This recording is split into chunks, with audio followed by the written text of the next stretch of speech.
Sebelum kita lanjutkan bahasan ini, marilah sama-sama kita menghadiahkan bacaan surat Al-Fatihah limusannif hadzal kitab. Juga kita hadiahkan kepada guru-guru kita, orang-orang yang berjasa dalam hidup kita, membimbing kita kepada kehidupan yang lebih baik. Juga orang tua kita tentunya, apakah orang tua kita telah tiada ataupun yang masih hidup bersama kita, sama-sama kita hadiahkan bacaan surat Al-Fatihah. Yang masih hidup tentunya mudah-mudahan mereka diberikan kesehatan, diberikan kekuatan fisik, kekuatan pikiran. Mudah-mudahan dengan dua kekuatan ini, akal yang masih normal, maka kekuatan fisik itu menjadi lebih sempurna. Kita doakan mereka semuanya, juga mudah-mudahan kita mendapatkan ilmu yang bermanfaat. Ala hadiniya wa sallallahu alaihi wa sallam Nabi Mustafa Rasulullah sallallahu alaihi wa alihi wa sallam. Al-Fatihah. A'udzu billahi minasy syaithanir rajim. Bismillahirrahmanirrahim. Alhamdulillahi rabbil alamin arrahmanir rahim maliki yaumiddin. Iyyaka na'budu wa iyyaka nasta'in ihdinas siratal mustaqim. صراط الذين أنعمت عليهم غير المغضوب عليهم ولا الضالين.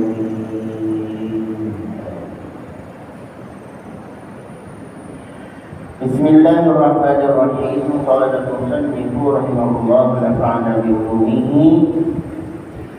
Alamatu ulama'il akhirati, yang berikutnya ialah al-ma'rufu bis-sumti.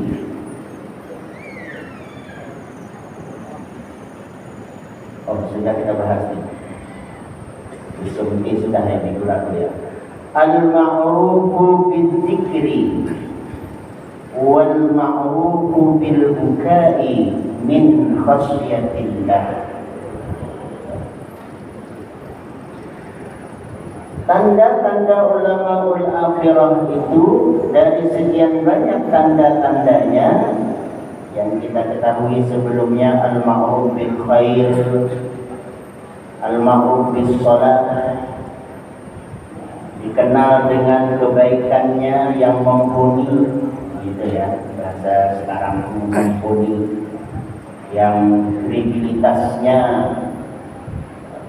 diakui dan tidak goyah menghadapi zaman maupun zaman masa waktu itu dalam dunia ekonomi, politik. Nah, ini politik ini cukup dahsyat ya. Politik ini sangat berpengaruh ya. Pada musimnya menggait atau mendekati atau mengambil pengaruhnya para ulama-ulama. Nah, gitu kan. Kalau ulama al-akhirah tidak tergoyahkan dengan itu. Atau al-ma'ruf bil khair. Al-ma'ruf bis shalah, akan kita bahas juga. Selalu membawa kepada as-shalah, perbaikan-perbaikan, tidak membawa kerusakan-kerusakan. Tidak membawa kepada perselisihan, tapi justru menyelesaikan. Perbedaan boleh, karena manusia ini memang berbeda. Justru berbeda itulah uniknya manusia, termasuk dalam paham. Jadi ada paham yang prinsip dalam beragama itu semua sama. Umpamanya paham dalam ketuhanan, gitu ya. Itu prinsip, itu mereka tidak memiliki perbedaan. Ya, karena dasarnya yang sharih dari Al-Quran, surah Al-Ikhlas, gitu ya, dan ayat-ayat yang lain. Nah, yang bisa terjadi perbedaan-perbedaan pada hal yang sifatnya hukum-hukum furu'i. Ru'yah itu di dalam kajian-kajian fikih, kan? Nah, mereka ini justru memberikan pencerahan ulama akhirat ini, bukan memperuncing permasalahan. Jadi kalau ada perbedaan pendapat A, B, C, D dan seterusnya, justru itu menjadi khazanah pengetahuan bagi kita orang awam. Nah, ilmu yang mereka sampaikan itu, perbedaan-perbedaan tersebut, perlu kita ketahui perbedaan itu ialah masalah-masalah furu'i. Ya, furu'i itu artinya bukan hukum-hukum yang prinsip.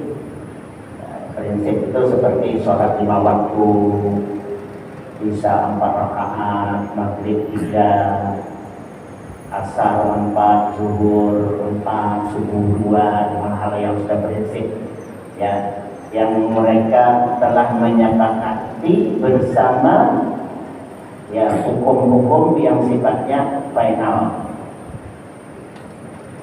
Nah, yang furu ini bukan tidak final, tetapi hukum itu yang kaitannya dengan hal-hal yang sunnah.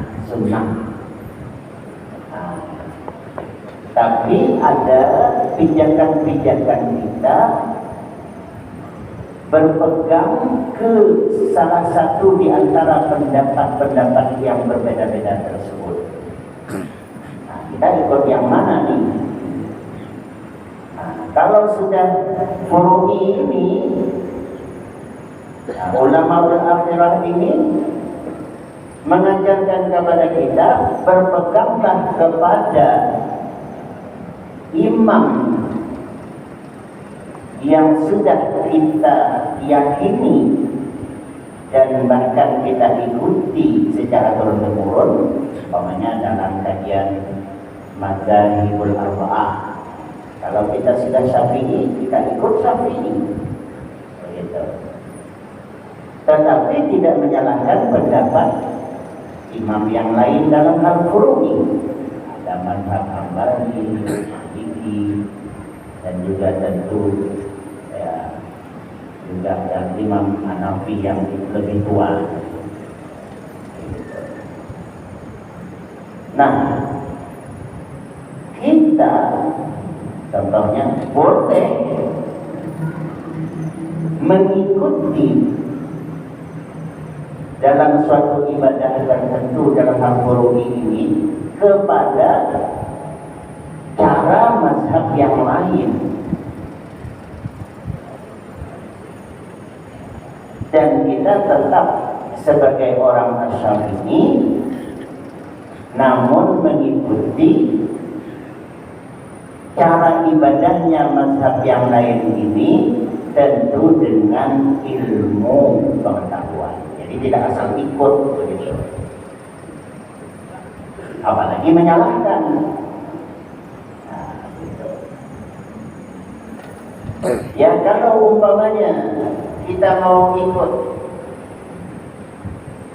sholat dengan cara mazhab Imam Maliki umpamanya, di mana ketika kita sholat dalam Asy-Syafi'i kunut pada sholat subuh, Hambali, Maliki mereka tidak melakukan itu umpamanya, bukan umpamanya ya. Tapi umpamanya satu contohnya ketika kita berangkat umroh haji gitu kan. Nah, kalau di Madinah kan itu menggunakan mazhab Imam Maliki, di Makkah Hambali, Nah, kita Syafi'i. Bagaimana kita ini yang monotan? Nah, kita ikut imam apa ini nih? Imam salatnya ini Hambali ini nih. Ya sudah, ikut saja imam. Yang namanya kita makmuman lillahi ta'ala itu apa yang dilakukan imam, kita ikutilah imam tersebut. Perahu kita sekarang berada di perahu Hambali. Jangan pula kita ngotot, wah saya pokoknya kumur dulu, biarlah terlambat lah. Kapan perlu saya mubarakah saja. Nah, ini tidak berilmu. Kalau berilmu, toh ini dalam Asy-Syafi'i juga perkara furu'i yang sunat-sunat juga.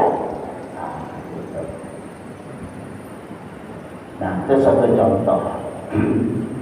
Jadi tidak justru malah menyalahkan.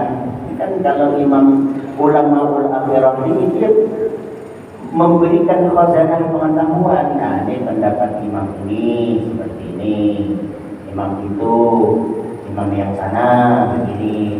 Nah, sekarang Anda ikut yang mana ini? Imamnya nih. Nah, gitu. Akuilah pendapat orang lain juga akan kebenarannya menurut orang lain itu, asal mereka memiliki dalil-dalilnya kan gitu. Oleh sebab itu mereka, nah ini sebenarnya kita bahas ya, apabila membantah suatu pendapat di dalam kitab-kitab mereka itu, maka pasti akan kita temukan dalam kitab-kitab kutub toras atau kitab-kitab gundul, kitab-kitab kuning ini nih. Itu pasti mereka akan melakukan, kalau seumpama bantahan atau perbandingan, atau mereka ingin menyampaikan menurut pendapat mereka berbeda dengan pendapat yang lain itu, mereka menjawabnya dengan bahasa yang sangat santun di dalam kitab itu. Tidak kayak orang debat di televisi itu kan. Kalau debat di televisi itu kadang-kadang pemain tunjuk di muka, kadang-kadang gitu kan. Mereka mau adu jongtos lah gitu. Cuman karena ada aturan tidak boleh main fisik saja itu, karena ada pasal lagi yang kalau tidak mungkin bisa mereka adu-aduan di televisi itu bisa bertinju memang gitu. Cuman mereka khawatir juga kan ada pasal-pasal kalau kaitannya dengan kontak fisik gitu. Nah, kalau ulama-ulama ini tidak.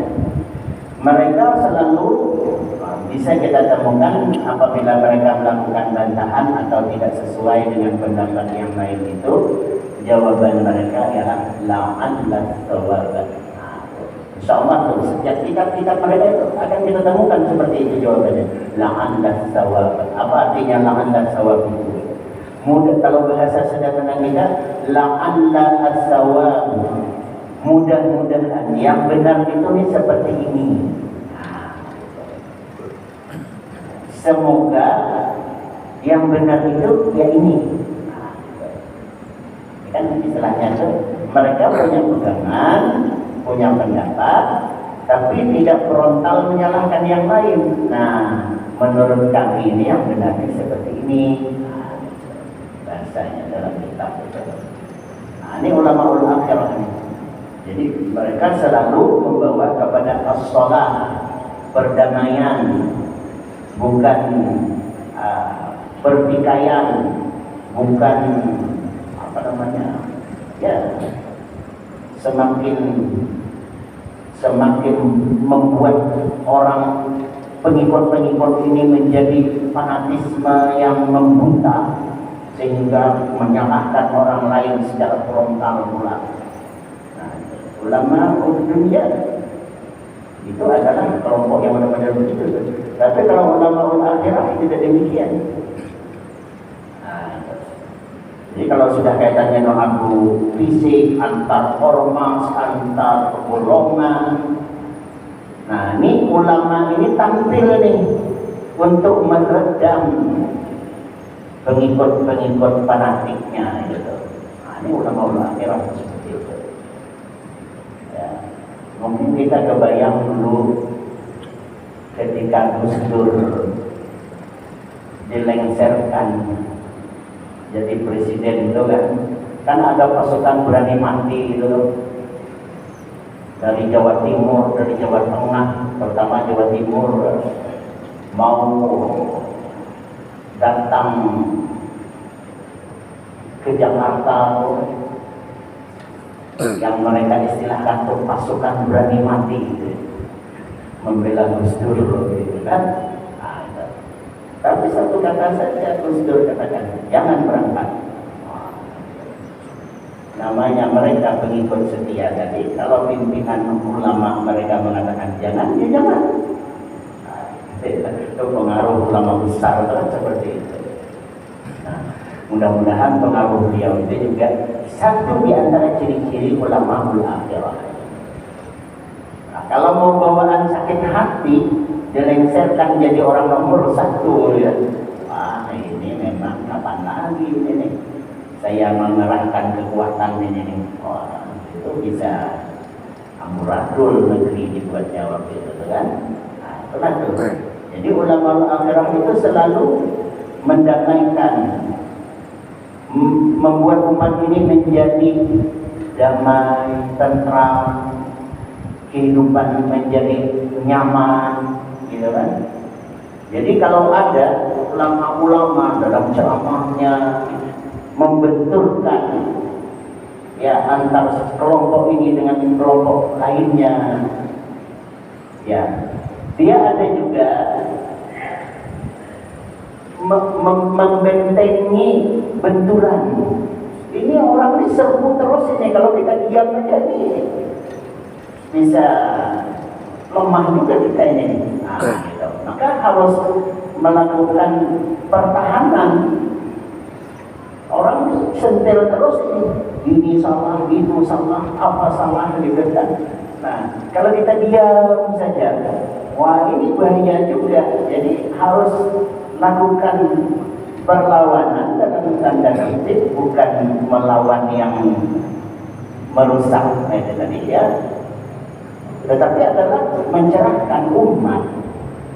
Karena ada tuh kelompok-kelompok apa itu tahlilan yang sedang malam Jumat, ziarah kubur, maulid Nabi, Isra Mi'raj. Tidak ada pernah dilakukan apa ini ya. Nah, itu saja gitu kan. Jadi yang disalahkan itu orang-orang yang kelompok-kelompok tahlilan, yasinan, berjanjian gitu kan. Ya, maulidan, marhabanan, kelompok orang-orang tahlilan ini saja. Mereka samakan. Kalau diam saja, nanti kan yang lain akan berpikir, oh, berarti salah memang. Nah, jadi harus ada pencerahan. Nah, maka harus ada ulama yang tampil di situ, yang membentengi umat ini, ya, menyampaikan kebenaran apa yang sudah kita lakukan ini. Bukan apa namanya itu, dalam hal ini mereka merusak as-shalah, perdamaian, tidak. Ini ada orang nih nyelkit betul ini. Ya, kalau kita diam ini mereka akan korek-korek terus ini nih. Wah, ini kadang nyaman juga nih kalau kayak gini nih. Kalau ada di depan ini orang ini lihat juga nih, nanti ikut kita nih kan gitu. Nah, jadi al-ma'ruf bis-shalah itu bukan berarti diam tanpa berbuat apa-apa terhadap apa yang dilakukan orang. Apabila orang terus-menerus, jangankan. Ya. Nah, dan terus dan sebagainya sampailah bahasan kita al-ma'rufu bis-zikri. Ulama akhirah itu al-ma'rufu bis-zikri. Bagaimana kita bisa mengetahui ulama akhirah itu?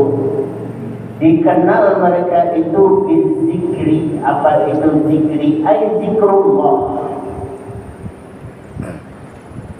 Nah, ini dua poin ini kita satukan saja nih. Al-ma'rufu bil buka min khasyatillah. Nah, al-ma'rufu bil zikri dan al-ma'rufu bil buka min khasyatillah. Satu dalam hal bahasa kita malam hari ini, dikenal mereka itu bizikri, zikrullah, terus zikrullah. Apa yang mereka lakukan itu tidak lepas dari zikrullah, mengingat Allah. Dan al-ma'ruf bil buka min khasyatillah. Yang pertama bizikri, zikir. Jadi ulama akhirat itu apapun perilakunya, tingkahnya, perbuatannya, ucapannya, bahkan tidurnya sekalipun, ya, itu mencerminkan bizikri. Terus ingat kepada Allah. Kalau begitu mereka tidak bisa kebangiran kayak kita ngobrol-ngobrol, ngopi begitu di warung-warung. Tidak juga. Mereka manusia sama seperti kita. Ya. Tetapi apa yang mereka lakukan itu tuh tetap haluannya itu adalah zikrullah. Kayak apa tuh prakteknya? Makan, oh ini nikmat dari Allah. Bersyukur terhadap nikmat, nyaman makanan ini nih. Nah, kan? Tidak lalu kemudian apa yang dimakan itu kalau tidak sesuai dengan selera itu langsung juga menyalahkan makanan ini atau mengatakan makanan ini tidak nyaman, tidak enak, sebagai. Nah, ini bukan al-ma'ruf bizikri. Kalau orang zikrullah ini nikmat dari Allah semua ini. Apakah waktu itu kita merasa nyaman menikmatinya atau tidak? Ini adalah pemberian, ini adalah nikmat. Nah, itu. Kalau kita di kampung halaman ini memang tidak terasa. Coba kita sebagai tamu-tamu Allah, ya kan? Apakah kita sebagai tamu Allah Duyufur Rahman, jamaah haji kan? Atau jamaah umrah kan sama aja. Kita berangkat ke sana nih, ke Mekah, pergi umrah, pergi haji, Madinah. Kalau kita ini terdetik di dalam hati nih, yang kita makan itu tidak nyaman, tidak nikmat, nah siap-siaplah tuh makanan kau nyaman tuh kan. Nah itu boleh, kalau kita mungkin ragu, boleh praktekkan. Makanan pergi haji ini, atau pergi umrah sama aja. Makanan ini ya, ini biasanya yang masak orang India nih, kalau makanannya ada cocok buat selera kita ya. Tapi nyaman nih makanan ini, bukan selera kita nih, makanan kayak gini nih, makanan kari, ini kan masakan India. Dasar nyaman banget makanan. Tapi kalau kita zikrullah, ini adalah nikmat dari Allah. Apapun yang disajikan kepada kita, ini nikmat Allah. Yakin aduh nyaman aja makan tuh. Paribasanya kawan yang lain kata Allah tuh sini, kumpulkan sini makannya. Nah, itu lah deh. Nah, itu terasa kan? Kalau kita di sini mah kada terasa. Awan penduduk Makkah itu Pak Sulam jadi apa nah? Kalau penduduk itu kan mereka tuan rumah. Ya, dia yang kada boleh bertingkah itu tamu. Bahasa awam saja. Kita ini tamu. Duyufur Rahman namanya. Tamu-tamu Allah. Menjadi tamu Allah, tapi tidak bersyukur nikmat kepada nikmat yang diberikan oleh Allah, wajar. Coba kita di sana bertingkah macam-macam itu tuh. Dasar kita tulis di situ juga kan. Itu pengalaman banyak orang kan seperti itu tuh. Apa ini udara di sini kan? Anjir kabar dingin banget kan. Sama nanti kita di Indonesia juga kan. Aku dah lihat ada manajer kita yang orang panggilan suruh buat jaket segala macam. Ada dingin ada, kita tahu ya. Lain yang betul-betul atau subuh kan pagi esok kan ada menggigil lah bawa pulang kan dapat teguran kan. Nah, itu. Jadi ucapan kita itu dibayar kontan kan. Apa aja tuh termasuk di Masjidil Haram tuh.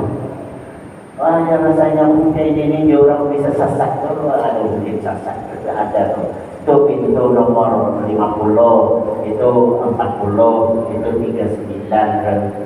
Masa ada nomor-nomor itu bisa tersesat ya. Itu lampu hijau.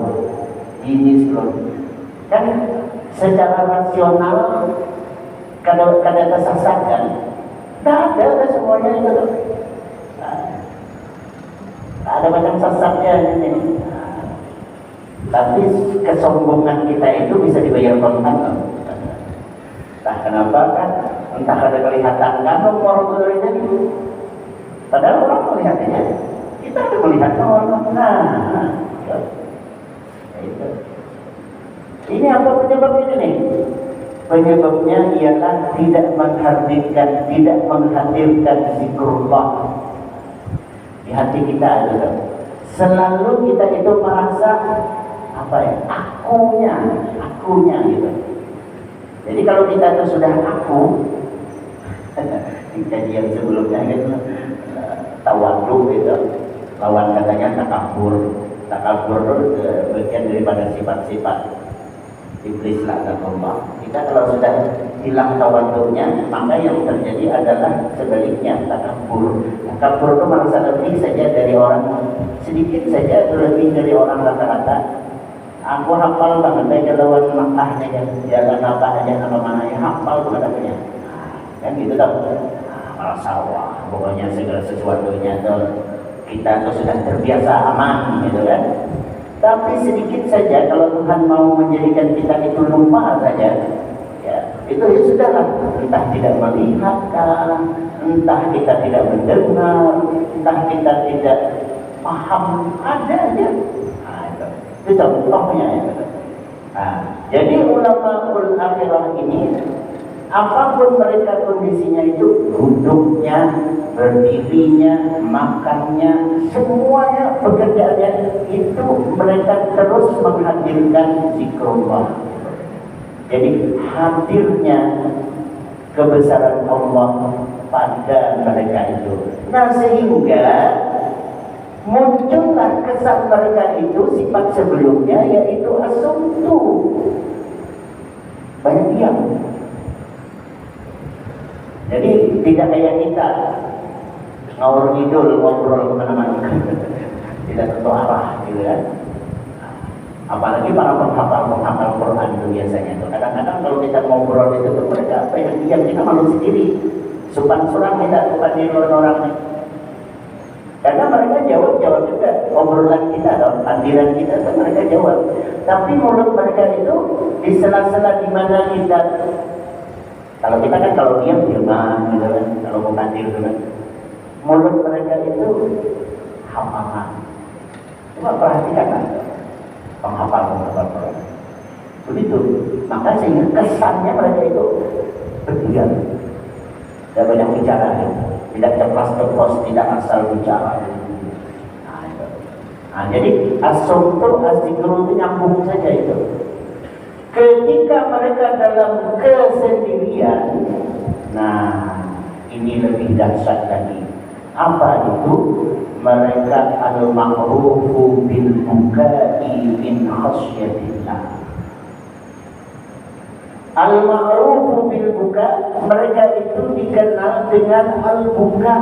Apa itu al-buka? Menangis. Kapan mereka menangis? Tangisan mereka itu tangisan apa? Min khasyatillah. Menangis karena takut kepada Allah. Kalau kita nangis kehilangan pekerjaan, kehilangan harta, nyor dengan orang, padahal sudah dikumpulkan di pinggir parit, tinggal ngulur lagi. Sekali ditupiki subuh habis, tenangis kan. Tapi kalau orang yang zikrullah tadi itu, oh berarti kita sanggup kan sampai level itu kira-kira ya. Kalau al-ma'ruf bizikri itu mereka tidak, itu berarti nikmat yang belum sampai kepada gitu. Kita di situ tuh sanggup tak makom ini.